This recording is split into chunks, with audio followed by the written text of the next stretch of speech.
ಮಂಗಳಾರತಿಯನ್ನು ಹೇಗೆ ಮಾಡಬೇಕು ಅಂತನ್ನೋದರ ಬಗ್ಗೆ ಕೇಳಿದ್ದೇವೆ. ಹೇಗೆ ಸ್ವೀಕಾರ ಮಾಡಬೇಕು ಅಂತನ್ನೋದರ ಬಗ್ಗೆಯೂ ಕೇಳಿದ್ದೇವೆ.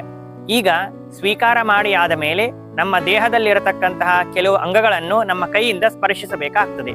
ಆ ಅಂಗಗಳು ಯಾವುದು ಅಂತಂದ್ರೆ, ಒಂದು ಕೈಯಿಂದ ಮಂಗಳಾರತಿಯನ್ನು ಸ್ವೀಕಾರ ಮಾಡಬೇಕು. ಸ್ವೀಕಾರ ಮಾಡಿ ಆದ ಮೇಲೆ ನಮ್ಮ ನಾಭಿಯ ಎಡಭಾಗವನ್ನು, ಹೃದಯವನ್ನು, ಮೂರನೆಯದಾಗಿ ತಲೆಯನ್ನು ಹೀಗೆ ಸ್ಪರ್ಶ ಮಾಡುವಂತಹ ಒಂದು ಕ್ರಮ. ಅಥವಾ ತಲೆಯನ್ನು ಮೊದಲಿಗೆ ಸ್ಪರ್ಶ ಮಾಡಿ, ಅನಂತರ ಹೃದಯವನ್ನು ಸ್ಪರ್ಶ ಮಾಡಿ, ಅನಂತರ ನಾಭಿಯ ಎಡಭಾಗವನ್ನು ಸ್ಪರ್ಶ ಮಾಡಬೇಕು.